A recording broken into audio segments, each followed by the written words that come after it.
ధ్యానించుకుందాం. దాని తోక ఆకాశ నక్షత్రములో 3వ భాగమును ఇచ్చి వాటిని భూమి మీద పడవేసెను. కననయ్యున్న ఆ స్త్రీ కనగానే ఆమె శిశువును మృంగివేయవలనని ఆ ఘట సర్పము స్త్రీ ఎదుట నిలుచుండెను. సమస్త జనములను ఇనుపదండముతో ఏలనయ్యున్న ఒక మగ శిశువును ఆమె కనగా, ఆమె శిశువు దేవుని యొద్దకును ఆయన సింహాసనము యొద్దకును కొనిపోబడెను. ఆ స్త్రీ అరణ్యమునకు పారిపోయెను. అచ్చట వారు 1260 దినములు ఆమెను పోషింపవలనని దేవుడు ఆమెకు ఒక స్థలము సిద్ధపరిచియుంచెను. అంతటా పరలోకమందు యుద్ధము జరిగెను. మిఖాయేలును అతని దూతలను ఆ ఘట సర్పంతో యుద్ధము చేయవలనని ఉండగా, ఆ ఘట సర్పమును దాని దూతలను యుద్ధము చేసిరి గాని గెలవలేకపోయిరి గనుక పరలోకమందు వారికిక స్థలము లేకపోయెను. కాగా సర్వలోకమును మోసపుచ్చుచు అపవాది అనియు సాతాను అనియు పేరుగల ఆది సర్పమైన ఆ మహాఘట సర్పము పడద్రోయబడెను. అది భూమి మీద పడద్రోయబడెను. దాని దూతలు దానితో కూడా పడద్రోయబడిరి. మరియు ఒక గొప్ప స్వరము పరలోకమందు ఇలాగు చెప్పుట వింటిని, రాత్రింబగళ్ళు మన దేవుని ఎదుట మన సహోదరుల మీద నేరము మోపువాడైన అపవాది పడద్రోయబడి ఉన్నాడు గనుక ఇప్పుడు రక్షణయు శక్తియు రాజ్యమును మన దేవుని వాయను. ఇప్పుడు అధికారము ఆయన క్రీస్తుదాయను. దేవునికి మహిమ కలుగును గాక. ప్రియమైన దేవుని జనాంగమా, గత కొన్ని వారాలుగా ఈ అంశాలను మనము ధ్యానిస్తూ ఉన్నాం. ఈ 12వ అధ్యాయాన్ని నీవు జాగ్రత్తగా పరిశీలన చేస్తే జరిగిపోయినటువంటిది, జరుగుతున్నటువంటిది, జరగబోయేది మూడింటిని మనకు దేవుడు ఇక్కడ బయలుపరుస్తున్నాడు. మీరు ప్రతిసారి గమనిస్తున్నారని నేను అనుకుంటున్నాను. మీకు పలుసార్లు తెలియచేశాను. పరిశుద్ధాత్మ దేవుడు బయలుపరిచింది. మనమందరము కూడా ఈ యొక్క యెరూషలేము స్థితిని మనము గమనించవలసిన వాళ్ళం. చూడండి, మీకు మునుపే పలుసార్లు తెలియచేశాను. ఆత్మ దేవుడు మనలను సిద్ధపరుస్తూ ఉన్నాడు. జనము మీదకి జనము, యెరూషలేము దండ్ల చేత ముట్టబడు కాలములు సమీపమైనవనడానికి, యేసయ్య రాకడ దగ్గరలోనికి వచ్చిన దినాలలో మనమున్నామనడానికి మనకి కళ్ళ ముందే జరుగుతుంది. ఆ యుద్ధము చిలికి అనేక దేశాలకు విస్తరిస్తూ అది వ్యాపిస్తూ ఉంది. ఏ సమయమో అన్న రీతిలో మనము చూడబోతూ ఉన్నాం. ఇంకా సిద్ధపడని వారు ఉంటే మేలుకొలుపదాం. అలా కాని ఎడల మన కుటుంబాలను నిస్తేజమైన స్థితిలో విడువాలి. ఒకసారి ఆలోచన చెయ్యండి. ఒక రోగం వస్తే, ఒక బాధ వస్తే విలవిలలాడిపోతాము మన బిడ్డలకి. అలాంటిది భయంకరమైన 7 ఏండ్ల శ్రమకే కాదు, ఆరని అగ్నికి వాళ్ళని వదిలివేయాలి. ఒకసారి నీవు నీ బిడ్డలను ముద్దాడే సమయములో, లేక నీ భర్తతో ప్రేమతో మాట్లాడే సమయములో, లోక సంబంధమైన ఆ గడియలలో ఆలోచన చేయండి. ఇతగాడు నరకపాత్రుడైపోతున్నాడు. ఈమె దేవునికి దూరమైన బ్రతుకులో ఉన్నది. నా బిడ్డలను, నా కుటుంబాన్ని కాపాడుకోలేకపోతున్నానని వేదన నీవు కలిగి ఉన్నావు. వాళ్ళు ఏ స్థితిలో ఉండనైనా కానీ మన బిడ్డలను కాపాడుకోలేను నాడు. నీ ప్రార్థన ఎంత మేరకు ప్రయోజనం అవుతుంది? ప్రియ దైవజనమా, ఇక్కడ చెప్తూ ఉన్నాడు, మొట్టమొదట దేవుని సన్నిధిలో ఉన్నాడట. వాడు పడిపోయి ఉన్నాడు. అక్కడనే మనము చాలా మందిని అనుకుంటూ ఉన్న మాట అదేమిటి అంటే, దేవుని మీద తిరుగుబాటు చేశాడు వాడు అని మనం అనుకుంటూ ఉంటాం. కానీ వాడు దేవుని మీద కాదు, దేవుని ఎదుట మహోన్నతుని మీద తిరుగుబాటు. ఎందుకంటే ఈ మహోన్నతుడైన ఆయనే సృష్టిని సృజించినవాడు. సృష్టి నిర్ణయము తండ్రి అయిన దేవుడు తీసుకున్నాడు. సృష్టి నిర్ణయము తండ్రిది, సృష్టించిన వాడు ప్రభువు, సృష్టిని కాపాడువాడు పరిశుద్ధాత్మ దేవుడు. ఇప్పుడు వీడు మహోన్నతునికి సమానుడనయ్యి తండ్రి అయిన దేవుని మెప్పుని కోరుతూ ఉన్నాడు.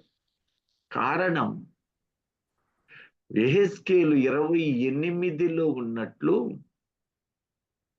నీవు ఆశ్రయమైన కెరూబువి అనగా అభిషేకము నొందిన కెరూబువి. వజ్ర వైఢూర్య మరకత నీల పుష్య కెంపు గోమేధిక పద్మరాగ సుగంధములతోటి నీవు అలంకరించబడ్డావు. నీవు ఆ రీతిగా నియమించబడ్డావు. ప్రియ దైవజనమా, ఒక్కొక్క వైపున, ఒక్కొక్క దిక్కున ఒక్కొక్క ప్రధానులు ఉన్నట్లు మనం చూస్తూ ఉన్నాం. ఒకవైపు మిఖాయేల్, మరి ఒక వైపు ఒకనాడు ఈ లూసిఫర్ లేక వేకువ చుక్క, మరి ఒక వైపు గాబ్రియేలు. ఇలా 4 దిక్కులలోనూ 4 ప్రాముఖ్యమైన వారు. వీడు ఉత్తర దిక్కు సభాపర్వతము మీద దేవుడు తన దూతలతోనూ పెద్దలతోనూ అనేకులైనటువంటి పరిశుద్ధులతో సమావేశము జరుగు ప్రాంతము నార్త్ సైడ్. అక్కడ వీడు ప్రధానిగా ఉన్నాడు. అందువలన అతడు దేవుని ఎడల చేస్తున్నటువంటి ఆ భక్తి శ్రద్ధల వలన హెచ్చించడం జరిగింది. కానీ హెచ్చించిన క్రమములో వాడు అతిశయపడి ఆ ప్రాంగణమే కాదు, అతని తోటి వచ్చిన వారందరినీ కలుపుకొని మహోన్నతుని మీద తిరుగుబాటు చేసి సర్వశక్తుడగు దేవుని ఎదుట తానే గొప్పవాడననిపించుకునే ప్రయాస పడుతూ ఉన్నాయి. యెషయా గ్రంథం 14వ అధ్యాయము 12 నుండి 14 వచనాలను ఒక్కసారి చదవండి. తేజ నక్షత్రమా, వేకువ చుక్క, నీవెట్లా ఆకాశము నుండి పడితివి? జనములను పడగొట్టిన నీవు నేల మట్టి వరకు ఎట్లు నరకబడితివి? నేను ఆకాశమునకెక్కిపోయేదును, దేవుని నక్షత్రములకు పైగా నా సింహాసమును హెచ్చింతును. ఉత్తర దిక్కునున్న సభాపర్వతం మీద కూర్చుందును, మేఘమండలం మీదకి ఎక్కుదును, మహోన్నతునితో నన్ను సమానునిగా చేసుకొందును అని నీవు మనసులో అనుకొంటివి గదా. నీవు పాతాళమునకు నరకములో ఒక మూలనకు త్రోయబడితివే. చూడండి, ఆ రోజున ఎప్పుడైతే అతిశయపడ్డాడో వాడి దూతలనందరినీ బంధించి పాతాళములో కటిక చీకటి బిళములోనికి వాడిని తోశాడని యూదా పత్రికలో కూడా చూడండి. ఒక్కసారి 9 నుంచి ఒక్కసారి చూడండి. తమ ప్రధానత్వమును నిలుపుకొనలేని దేవుని దూతలను ఏం చేశాడో చూద్దాం. యూదా 9వ వచనం. ఒక్క నిమిషం. అయితే ప్రధాన దూత అయిన అయితే- మిఖాయేలు అయితే ప్రధాన దూత అయిన మిఖాయేలు అపవాదితో వాదించుచు 6వ వచనం మోషే- నుంచి చదవండి అమ్మా. అంకుల్ 6వ వచనం నుంచి చదవండి. Okay uncle. మరియు తమ ప్రధానత్వమును నిలుపుకొనక తమ నివాస స్థలములో విడిచిన దేవదూతలను మహాదినమున జరుగు తీర్పు వరకు కటిక చీకటిలో నిత్య పాశాలముతో ఆయన బంధించి భద్రము చేసెను. ఆ ఆ ప్రకారముగానే ఉమ్. ఆ ఇప్పుడు 9వ ప్రకారముగానే వచనాన్ని చూడండి. అయితే ప్రధాన దూత అయిన మిఖాయేలు అపవాదితో వాదించుచు మోషే యొక్క శరీరమును గూర్చి తర్కించినప్పుడు దూషించి తీర్పు తీర్చ తెగింపక ప్రభువు నిన్ను గద్దించును గాక అనెను. చూడండి ఏం జరిగింది అంటే, ఆనాడు మహోన్నతునికి, అందుకని కీర్తన 91:1లో మహోన్నతుని చాటున నివసించు వాడే సర్వశక్తిని సర్వశక్తి నీడలో విశ్రమించువాడు ఓకే. అంటున్నాడు. అంటే ఇద్దరు వ్యక్తులు అక్కడ కనపడుతూ ఉన్నారు. ఒక ఆయన పేరు మహోన్నతుడు, మరి ఒక ఆయన పేరు సర్వశక్తుడగు దేవుడు, తండ్రి అయిన దేవుడు. ఇప్పుడు వాడు ఎవరి మీద తిరుగుబాటు చేశాడంటే, ఈ సృష్టికర్త అని పిలువబడుతూ ఉన్న మన ప్రభువైన యేసు క్రీస్తు మీద తిరుగుబాటు చేశాడు. ఆ తరువాత ఆ మహోన్నతునికి సమానునిగా చేసుకోవాలని మహోన్నతుని యొక్క పరిశుద్ధులు ఆకాశ నక్షత్రాలై ఉండగా, ఆకాశ నక్షత్రముల వలె ఉన్న వారి మీద హెచ్చుగా ఉండాలనే తండ్రి అయిన దేవుని ఎదుట తాను గొప్పవాడని అనే భ్రమలోనికి, దేవునికి వ్యతిరేకమైన పరిస్థితులన్నీ, దేవుడు ఏది అని చిత్తమై ఉన్నదో దానిని జరగతీస్తాడు, దానిని ఏర్పాటు చేస్తాడు. మనుష్య జ్ఞానము దేవుని కన్నా వ్యతిరేకమైన స్థితిని, దేవుని కన్నా అనే ఆలోచనలలోనికి నేడు వెళుతుంది. అందుకనే దేవుడు లేడని బుద్ధిహీనుడు అంటాడు. బైబిల్ అంటూ ఉంది, అట్టివాడు బుద్ధిహీనుడు. బుద్ధి ఉంది కానీ హీన దశలో ఉన్నది కనుక వాడు దేవుని తెలుసుకొనలేని స్థితి. ఆనాడు వాడు పడిపోయిన తరువాత ఈ సృష్టి మీద ఒక్కసారి పడిపో, ఈ పడ్డవాడు పడి కోపము, ఆవేశము, క్రోధములతోటి నేను పడిపోవడానికి కారకుడు ఎవరు అంటే యేసుక్రీస్తు అనబడిన ఈ మహోన్నతుడు. కాబట్టి ఈ మహోన్నతుడు చేసిన ఈ సృష్టిని నేను నాశనము చేసి పగ తీర్చుకుంటా. ఒకటి. రెండవది, ఈ సృష్టిని నేను లోబరుచుకొనడం. మొదటి ప్రయోగము, నీవు నాకు మొక్కిన ఎడల ఇవన్నీ నీకు ఇచ్చేస్తాను, నీవు కూడా నా వశమై. ఇకప్పుడు సమస్య లేదు. ఆనాడు నీవు నాకన్నాను గొప్పవాడవు. ఇప్పుడు భూమి, నీవు చేసిన ఈ భూమి నా వశమై, ఈ నేల, ఈ మనుష్యులనబడిన వారంతా నా వశమై. ఇప్పుడు నీవు చేయాల్సింది, నాకు భూమి మీదకు నేను పడిపోయాను, ఈ లోకాన్ని పాపములోనికి ముంచివేశాను. ఆదాము ద్వారా పాపాన్ని లాక్కుని నా వశం చేశాను. ఇప్పుడు నీవు ఎలాగో అతన్ని విడిపిస్తావు?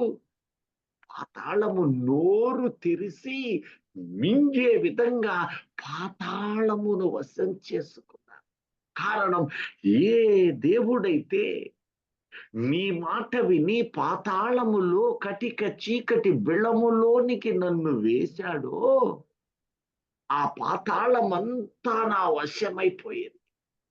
ఇప్పుడు నీ ప్రజలు పాపము చేసి వాళ్ళు మరణిస్తూ ఉన్నారు. ఇప్పుడు వాళ్ళు పాతాళ వశము. నీలో పాపపు పాపపు స్వభావం, పాపపు తలంపులు, అది ప్రతిరోజు కలుగుతూనే ఉంటుంది.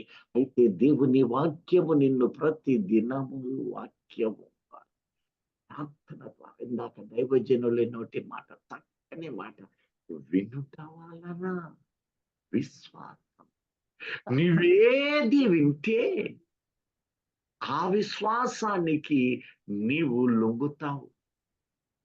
వేకువనే లేచి దేవుని మాటలను వినిపిస్తే నీవు దేవుని ఎడల ఆ దినము ఆనందముతో ఆయన ఎడల భయభక్తులు కలిగి ఉంటావు.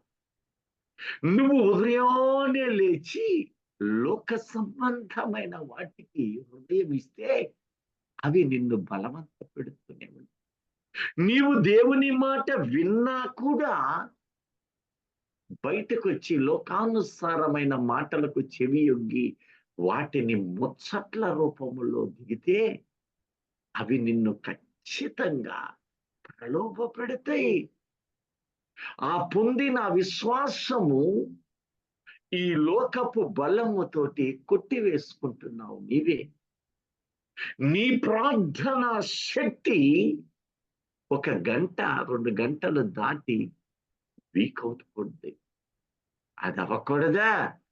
నీవు జాగ్రత్త మెలకువ కలిగి ఉండాలి. అందుకనే వాడు ఏం చేస్తాడంటే చూడండి, 1వ తిమోతి పత్రిక 4వ అధ్యాయము 1 వచనం నుంచి ఒక్కసారి చూడండి. ఈ కాలము కడమరి కాలము, అపోయమైన కాలం అంటున్నాడు. చూడండి. అయితే కడవరి దినములలో కొందరు అబద్ధికుల వేషధారణ వలన మోసపరుచు ఆత్మలయందును దెయ్యముల బోధయందును లక్ష్యముంచి విశ్వాస భ్రష్టులగుదురని ఆత్మ తేటగా చెప్పు. దేవుని బోధ కాదట, దయ్యాల బోధ. దయ్యాల బోధ ఏమిటి? అదెట్టుంటది? అపహాస్యపు బోధలు. దయ్యాల బోధ యందు లక్ష్యముంచి అంటే శరీరానుసారమైన నడతలో బతుకు, ఆత్మీయలమనే నటన కలిగి జీవించాలి. లోకాన్ని, లోక ఆశలను వదలలేక అంతర్గతంగా వాటిని అవలంబిస్తూ వాటిని సంపూర్ణంగా విడిచిపెట్టలేని జీవితాలు, పైకి భక్తిని కనపరుస్తూ దేవుడు మొదట అభిషేకించాడు, బలహీనత పొందావు, మంచిదే. ఎందుకంటే తిరిగి లేచే అవకాశం దేవుడిచ్చాడు.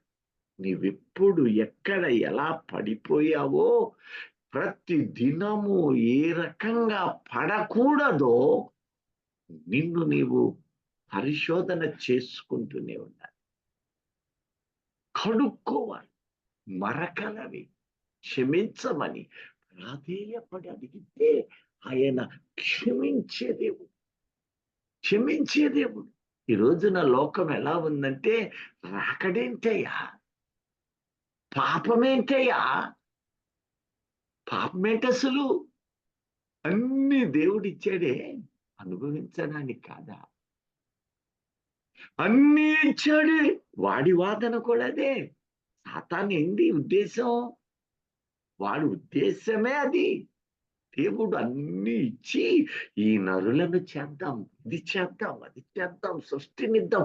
అయితే ఈ సృష్టి నా ఆలోచన ప్రకారంగా, ఈ సృష్టి నా చిత్తానుసారముగా ప్రేమామృతమైన, ఆత్మానుసారమైన నా కృపలో ఉండాలి. ఎందుకంటే నా నోటి ఊపిరి వానిలో ఉంది, నా జీవము వానిలో ఉంది కనుక నాకిష్టమైన మార్గం. కానీ భూమి మీద నరులట తమ మార్గము దేవుడు చూపినది మర్చిపోయాడు, చెరిపి వేసుకున్నాడు. కనుక భూమి మీద వానికి అంతం వచ్చిందని ఆదికాండం 9వ అధ్యాయం చదివిస్తుంది. పలుసార్లు పట్టబడుతూనే ఆయన అంటున్నాడు, పలుసార్లు నా దగ్గరకు వచ్చి ప్రాధేయపడు, నేను నిన్ను క్షమిస్తాను. ఎందుకంటే నువ్వు నా రక్తముతోటి శుద్ధి చేయ, క్షమించగలిగిన ప్రతి దానిని క్షమిస్తూ ఉన్నాను. క్షమించడం అంటే మరి ఒకసారి చేయకుండా మార్చబడతావు అని అవకాశం ఇవ్వడం. అవకాశం ఇవ్వడం. చేసిందే చేసిందే చేసిందే చేసుకుంటూ వెళ్ళి పాపానికి బానిసగా ఉండటానికి వీలు లేదు. నీవు బానిసవు అవ్వడానికి వీలు లేదు. ఈ గ్రూపులో దేవుడు ఆ బలమైన కాపుదలనిచ్చి వాటిని దూరముగా మనలను ఆయన ఆత్మతో మెలకువతో నింపుతూ ఉన్నాడు. ఇందును బట్టి దేవునికి మహిమ కలుగునుగా. అంత్యకాలము, కడవరి కాలము, అపాయమైన కాలం ఇది. భయంకరమైన దినాలు, అపహాస్యమైనవి దినాలు. చదవము ఒక్కసారి. ఒకసారి రెఫరెన్స్ చెప్పరా? ఇందాక చెప్పింది సరే. 2 పేతురు. అయితే కడవరి దినములలో కొందరు అబద్ధికుల వేషధారణ వలన మోసపరుచు ఆత్మల యందును దయ్యముల బోధ యందును లక్ష్యముంచి విశ్వాస భ్రష్టులగుదురని ఆత్మ తేటగా చెప్పుచున్నాడు. విశ్వాస భ్రష్టులు. 2 తిమోతి 3వ అధ్యాయము 1 నుండి 5 వచనాలు. విశ్వాస భ్రష్టత్వము ఎక్కడ ఎలా వస్తుంది? క్రీస్తుతో నడవలేని పరిస్థితి. ఇది ఒక దినము కాదు, ప్రతి దినము. ఏనాటి స్థితి కీడు ఆ రోజుకి నిన్న గట్టిగా ప్రార్థన చేశావు, అలా మంచిది. మరి నేడు, మరి రేపు, మరి ఎల్లుండి ఏ రోజు తిండి ఆ రోజుదే. అయ్యా ఈ రోజు రాలేకపోయాను, అయ్యా ఈ రోజు చేయలేకపోయాను అంటే ఏంటి అర్థం? ఆ రోజు బలహీనతకు కారణం. ఏ స్థితిలో ఉన్నా మనము ప్రభువు పాదాలు మానరాదు. చూడండి, దినములలో అపాయకరమైన కాలములు వచ్చునని తెలుసుకొనుము. ఎలాగనగా మనుషులు స్వార్థప్రియులు, ధనాపేక్షకులు. మనుష్యుడు స్వార్థప్రియుడు.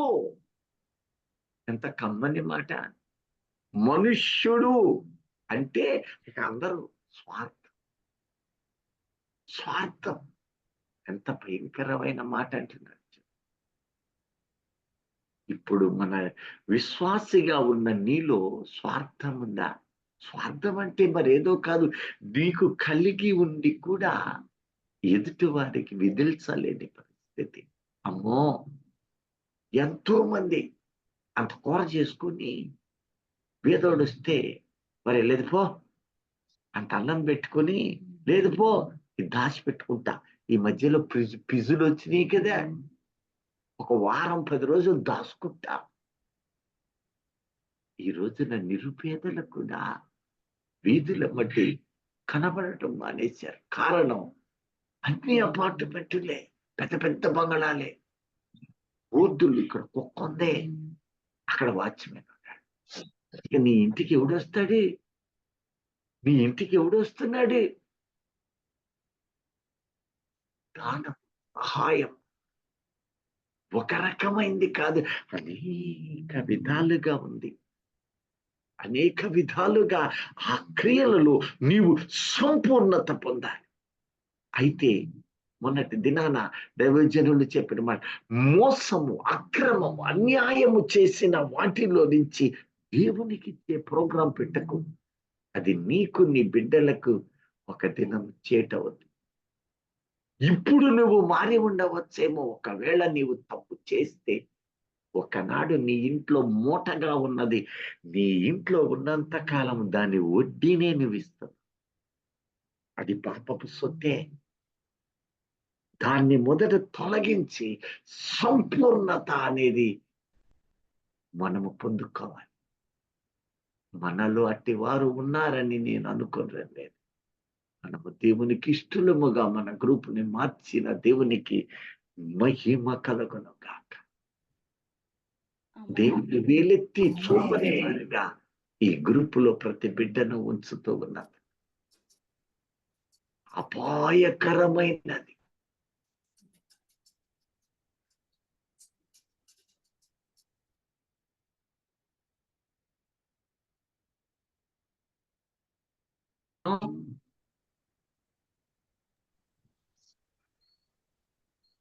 అమ్మా హల్లెలూయా.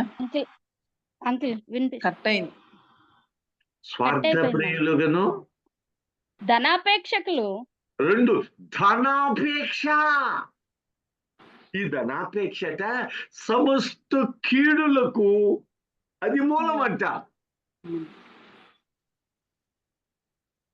ధనాపేక్ష. ఉద్యోగాలలో, వ్యాపారాలలో ఆపేక్ష ఉంటుంది. కష్టానికి తగిన ఫలం ఉంటుంది. పరిమితి కలిగిన జీవితం తగు మాత్రమైంది. అట్లా చెప్తే అట్ట 4 రూపాయలు శనకేసుకోవాలి కదా. దేవునికి దశమ భాగములు కూడా ఇవ్వలేని దుర్భరమైన స్థితి లోకములో అనేకమంది. దేవుడు భూమి మీద ఇచ్చి నీకిస్తూ నీ 100 రూపాయలు ఇస్తున్నాను అబ్బాయి, 90 రూపాయలు నీదే, నువ్వు అనుభవించు, నీ ప్రాణాన్ని నేను ఇచ్చాను, దశమ భాగము నాది. ఈ చెయ్యి ఇక్కడ పెట్టమ్మా. మలాకి 3వ అధ్యాయము 8వ వచనము చూద్దాం.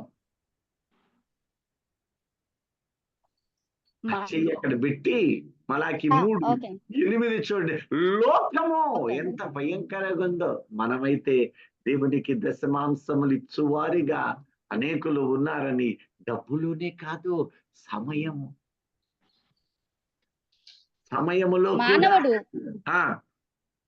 మానవుడు దేవుని యొద్ద దొంగలిన అయితే మానవుడు దేవుని యొద్ద దొంగతనము చేయవలెనా?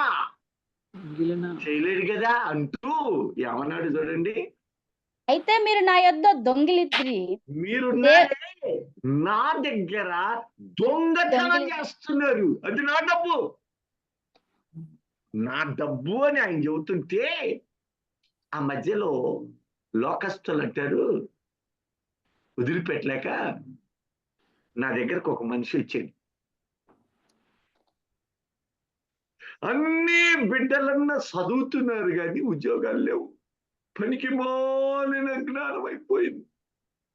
బెదరగారు ఇలా చదువు లేదు, 5 పిల్లలు ఎట్ట చేయాలో అర్థం కావట్లేదు. నేను అన్నాను, అన్ని బాగానే ఉండే ప్రార్థన చేస్తున్నావు, కన్నీరు మున్నీరుగా చేస్తుందే, ఏది పట్టుకున్నా నష్టం అంటున్నారే అని. ఎక్కడ తేడా వస్తుందో దైవజనులు పరిశీలన చేసుకోవాలి కదా. దేవుని విశ్వాసులను అట్టనే చేసుకోవాలి కదా. ఎక్కడ తేడా వచ్చిందని మొత్తం లెక్కేస్తున్నా. ఎట్లా? ఈ దశమ భాగం అంటే ఇదిగో పగల 12 గంటలు ఉన్నాయి అంటే నువ్వు దాంట్లో 10% ఇవ్వాలి. 1:20 దేవునితో గడవాలి. రాత్రి కూడా 12 గంటలు ఉంది. రాత్రి 12 గంటలు అంటే 1:20 నీ కుటుంబం అంతా కూర్చోవాలి. నువ్వు ఒక్కడే కూర్చుంటే కాదు. అక్కడ ఒక ఆమె ఉంటది, అక్కడ ఒక ఆయన ఉంటాడు, ఆ పిల్లకాయలు ఉంటారు, అందరినీ కూర్చోబెట్టి ఈ రోజున ఇంకా గొప్ప అవకాశాలు, మంచి అవకాశాలు ఏంటి అంటే వచ్చినాయి. సెల్ ఫోన్ వీడియోలు, వాట్సాప్ వీడియోలు అటు పెట్టుకొని ఖండాంతరాలు ఆఫ్రికా ఖండంలో ఉన్న అరే అబ్బాయి ఆ టైం టు టైం 1:20 ఒక పాట, ఒక ఆరాధన, చిన్నది, ఒక కృతజ్ఞత, తర్వాత ఇక వాక్యం పెట్టి చక్కగా ప్రార్థన చేసుకున్నాం. ఉందా? మన గ్రూపులో అందరూ ఉంది అన్న వాళ్ళు సంతోషంగా హల్లెలూయా చెబుదాం. హల్లెలూయా. ఎవరు పలకట్లేదంటే గట్టిగా అందరికి ఉందని అర్థం అనుకుంటా. ఉందా? అందరికీ ఉందని అనుకుంటున్నా. నీవు చేయాల్సింది ఇక అదైపోయింది. తర్వాత సమయం అయిపోయింది. పిల్లల నడతలలో వాళ్ళు ఎలా ఉన్నారు తన్ని చూసుకొని, ఇదిగో నీ నీవు సంపాదించిన రెక్కల కష్టము ఆయనిచ్చింది. ఆయనిచ్చింది. ఆ 10వ వంతు పక్కకు దీమని అక్కడికి వచ్చాక గొంతు పట్టుకుంది ఆయన.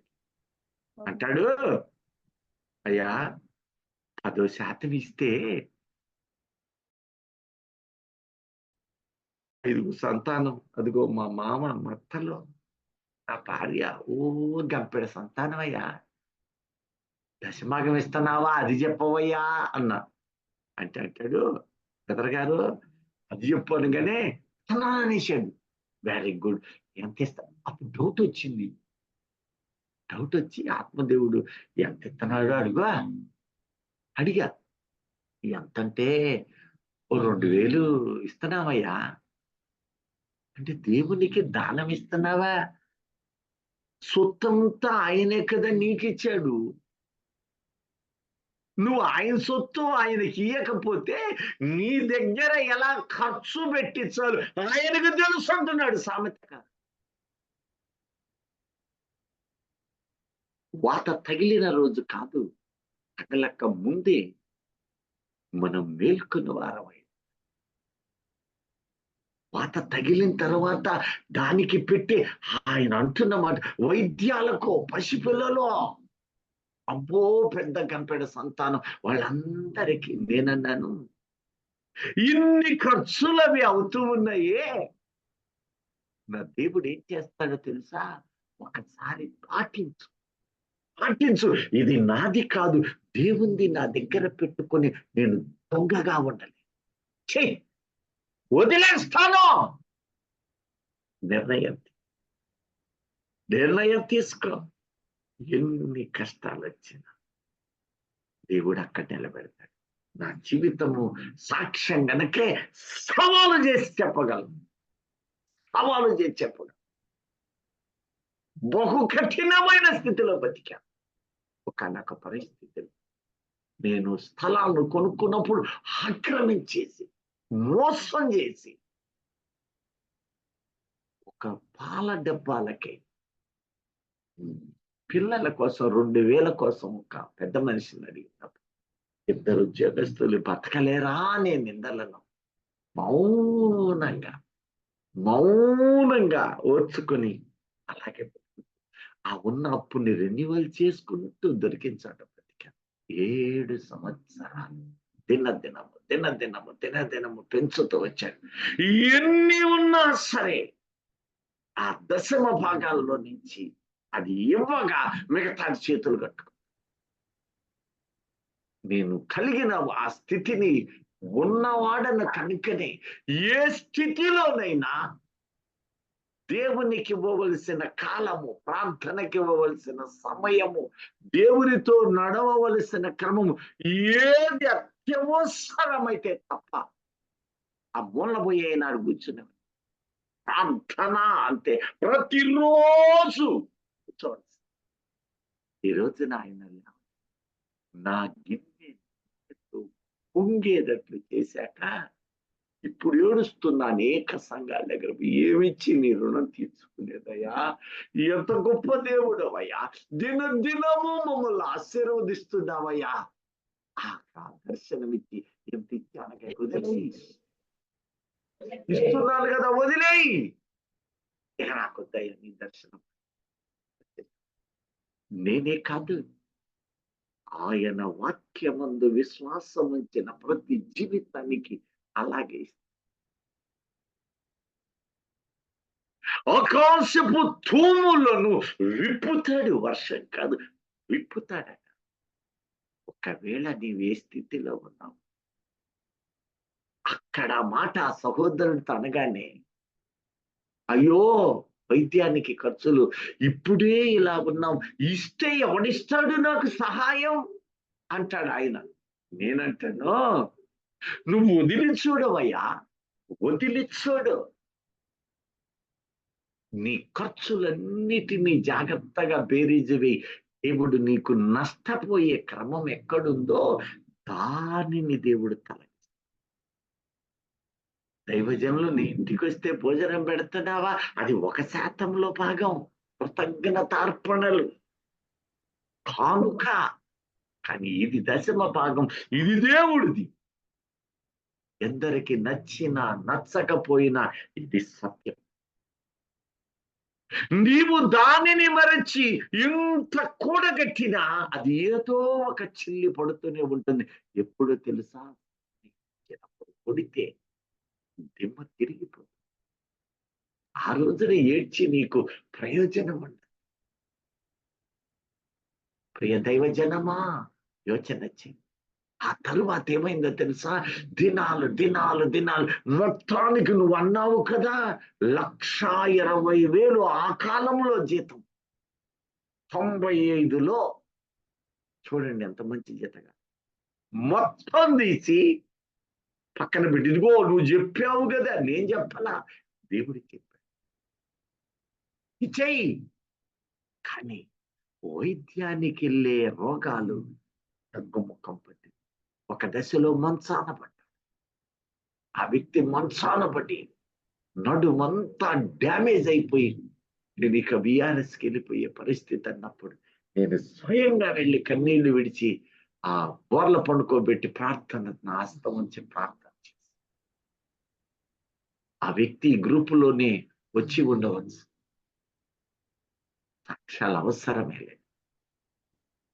చేయి ఉంచి కన్నీళ్లు విడిచి ఆ తర్వాత దినము కన్నీళ్లలో, అయ్యా ఆ కాసేపు తుమ్ము విప్పయ్యా, ఆ తుమ్ముల్లో నుంచి జలధారల వలె స్వస్థత, ఆ తుమ్ములలో నుంచి దీవెన, ఆ తుమ్ముల్లో నుంచి ఆశీర్వాదాలు, ఒక్కొక్కటి ఒక్కొక్క చినుకు వలె, కడవరి వర్షం వలె అలా చినుకులు పడతాయి.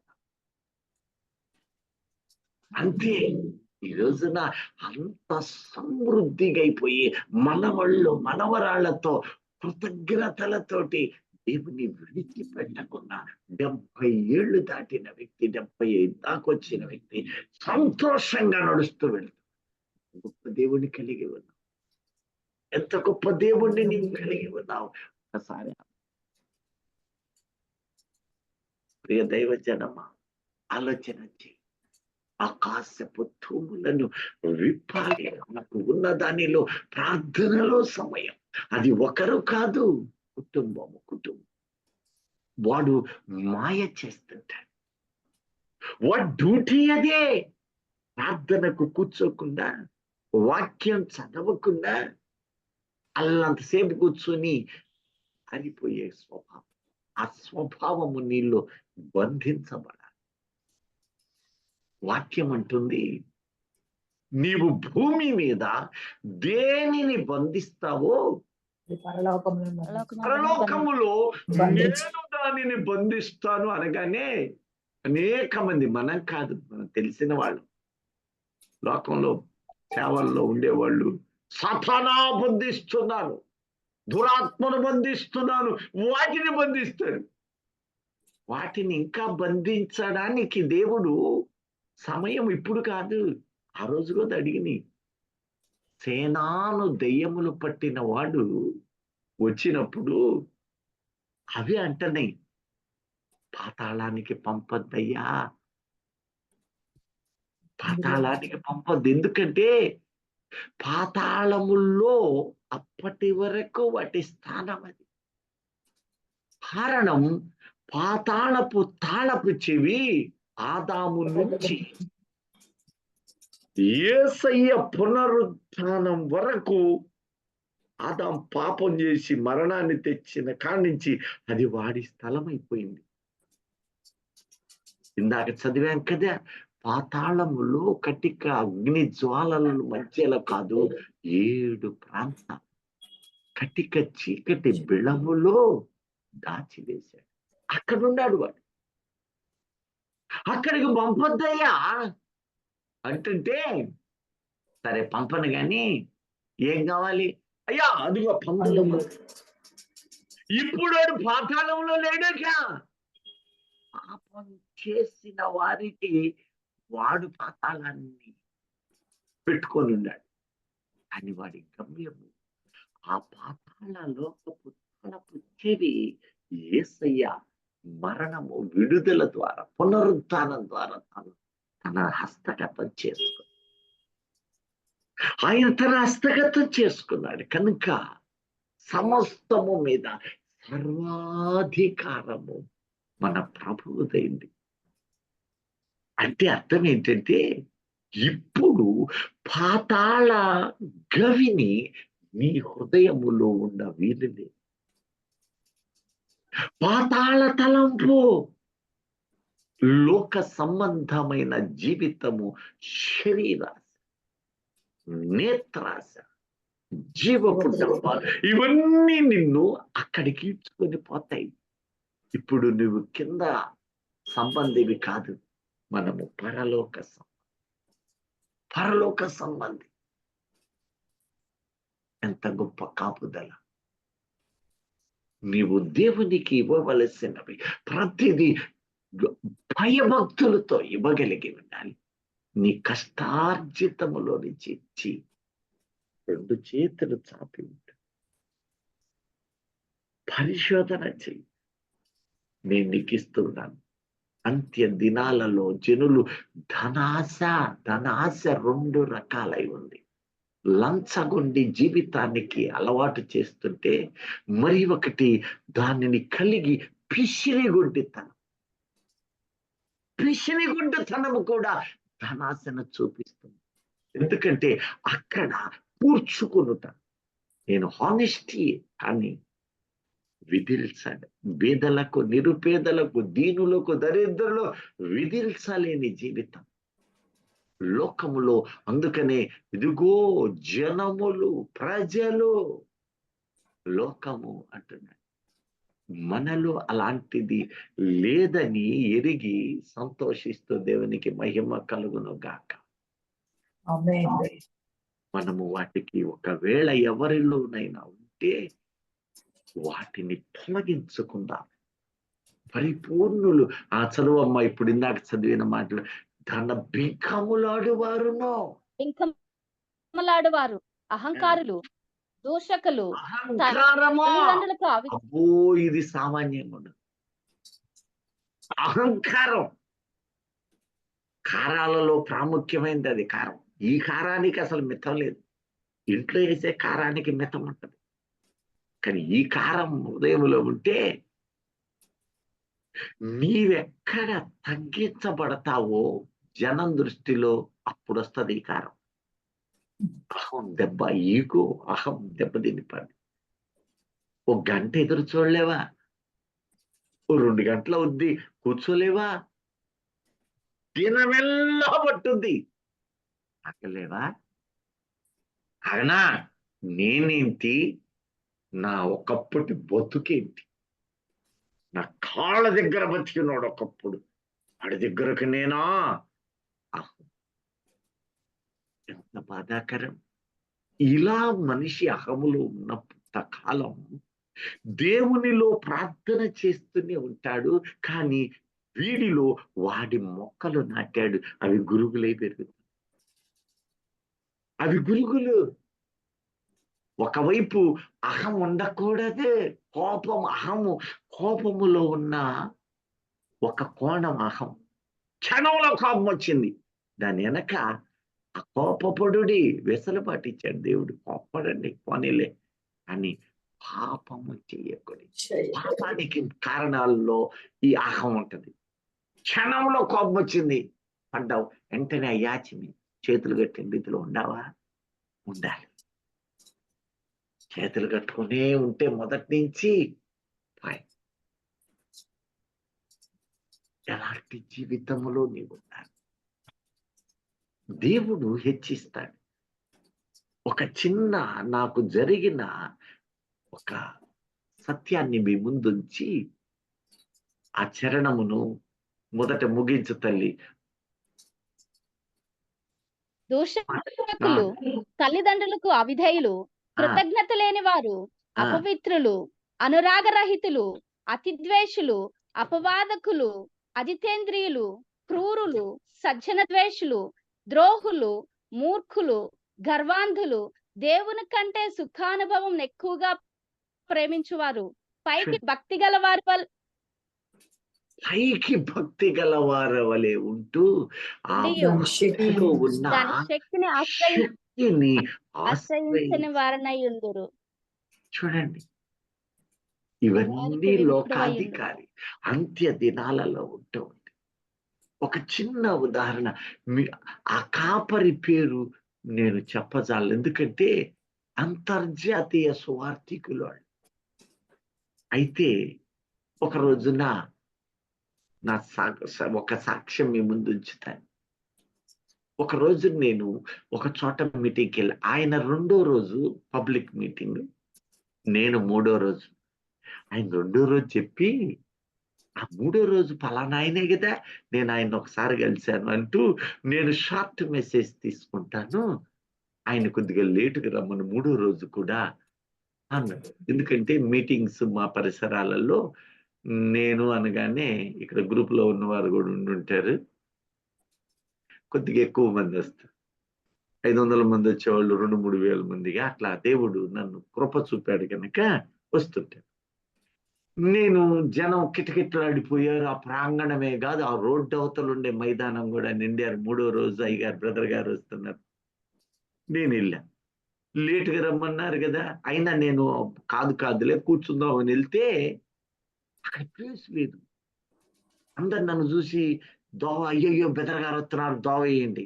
నేను అన్నాను, ఊరండి ఆయన ఆడదాకపోతే ఆడవద్దు అని. అక్కడ బోరు ఉంటే, నీళ్ల బోరు, అక్కడ కొద్ది మడుగు ఉంది, నీళ్ళే కదా ఏముందని ఆ మడుగులో కూర్చుంది. అక్కడ వాక్యం చెబుతున్న ఆయన ఏమన్నాడో తెలుసా, పనికి మాలినోడు ఎవడో వచ్చాడు, మిగతా పనికి మాలిన అందరు చెవొట్టు పెడుతున్నారు, ఓ గుడ్డోడికి దోవ చూపించినట్టుందని అందరూ శపించబడ్డ జనమా అని తిట్టడం మొదలుపెట్టాడు వాక్యం చెబుతూ. నేనేం చేశాను తెలుసా, ఈ నన్ను కాదు కదా, వాక్యం ఏం చెబుతుంది, నిన్ను ముట్టిన వాడు తన కనుగుడ్లను ముట్టినవాడు పనికి మాలినోడట. నేను ఇప్పటికీ నవ్వుకుంటూనే ఉంటాను ఆ మాట తలుచుకొని. ఆ మాట మిమ్మల్ని అంటే మీలో ఎంతమంది ఆనందిస్తారు, కూర్చుంటారా? ఆలోచన చేయండి ప్రియ దైవజనం. నేను మౌనంగా కూర్చున్నా. ఈ పిలిచిన పాస్టర్ గారు పిల్లర్ అడ్డం ఉంది పాపం నాకు, ఆయనకి ఎవరిని తిడుతున్నాడని ఆయన నవ్వుతున్నాడు. నవ్వుతా ఇట్లా చూశాడు, చూడగానే ఆడ కూర్చుంది నేను. జనం ఇట్ట కేకలేస్తున్నారుగా, నేను అంతే. ఈయన పరుగున వచ్చి, అయ్యా ఒక్క నిమిషం అని, ఈ వాక్యం అయిందే, ఈరోజు వాక్యమేనే తీసుకొని ఆయన పక్కన కూర్చోబెట్టాడు. కానీ దేవుడు ఆ రాత్రి ఒక కమ్మని ద్వారం తీశాడు. ప్రార్థనలు చేస్తూ ఉన్నప్పుడు దేవుడు ఆయనకి కాక ఇటు తన మహిమను కుమ్మరించాడు. ఇట్లా చేయించుకుంటూ నా దగ్గరకు వచ్చి కుప్పలు తెప్పలుగా శోధనలు బట్టిన వాళ్ళు విడుదల పొందుతుంటే ఆయన హృదయ కాఠిన్యం పోయింది. ఇప్పుడు ప్రతి కన్వెన్షన్స్ లో 96 సంఘాలు ఆయన కట్టినవాడు. ఆ కన్వెన్షన్ సంవత్సరానికి ఒకసారి, ఎవ్రీ కన్వెన్షన్ 3rd డే నేనే అక్కడ ప్రధానంగా. చూసారా తగ్గింపు, నువ్వెంతగా తగ్గించు, దేవుడు అంతగా. సాత్వికమైన మనస్సు నీలో ఉండాలి. అంత్య దినాలు, కడవరి కాలాలలో ఇవన్నీ నేడు చూస్తూనే ఉన్నాం. అంతేకాదు అనేకమైన అధ్యాయాలలో సాతాను వెలుగు దూతవేషము, నువ్వు వెలుగు సంబంధివై ఉంటూ ఉన్నావు, కానీ వాడు ఆ వెలుగును చీకటి వెలుగు, నిశ్శబ్దమైన జీవితంగా మార్చడానికి వాడు శతవిధాల ప్రయత్నం చేస్తాడు. అయితే ఈ గ్రూపులో దేవుని వెలుగు ఉన్నది, వాడు ఈ ప్రజలని టార్గెట్ చేస్తాడు. వాడి టార్గెట్ అదే.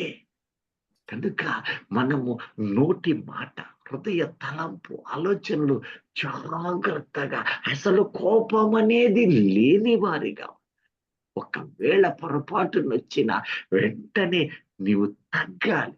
నీవెవరి తక్కువ వారని దూషించావో బ్రతిమలాడు స్వభావం పొరపాటును అన్నానని కలిగి. అలా కలుగుతున్న నీలో సాత్వికమైన దేవుని రాజ్యాన్ని స్వతంత్రించుకునే సాతాను నిన్ను గెలవడానికి ఇక సాధ్యం కాదు. వాడు ప్రయాస పడుతూనే ఉంటాడు, కష్టపడుతూనే ఉంటాడు. కానీ నీ జోలి వాడు ఈ జీవితాంతం వెంబడిస్తానే ఉంటాడు. కానీ వాడు పక్కన ఇట్లా నడుస్తుంటాడు, నువ్వు ఇలా నడుస్తావు. దేవుని వాక్యం అంటే ఉంది, మెలకువ మెలకువ మెలకువ. అట్టి మెలకువలో ఉంటూ మన మరకలను తొలగించుకొని సత్యములో నడుస్తూ పరిశుద్ధాత్మ అనుభవాలను కలిగి ప్రభువు రాకడకు అనుదినము సిద్ధపడదాం. నీవు మరొకసారి గమనించు, నీకు ఒక జ్ఞానమై ఉంటే వాడు 7 తలలలో పడగొట్టడానికి వాడు ప్రయాసపడతాడు. కానీ నీలో ఉన్నవాడు వాటన్నిటికంటే గొప్పవాడై ఉన్నాడు. నీలో ఉన్నవాడు సమస్తము నిన్ను వెలుగులో నడిపించేవాడు. నీలో ఉన్నవాడు పరలోకము నుంచి నీ కొరకు దిగి వచ్చిన వాడు. ఆయనను స్వంతము చేసుకొని రాకడలోనికి ఎత్తబడి వారమై ఉండము కాక. దేవుడి మాటలో వినికిడిలో దీవించి రాకడకు సిద్ధము చేయును కాక. ఆమేన్. ఆమేన్. ఆమేన్. ఆమేన్. హల్లెలూయా.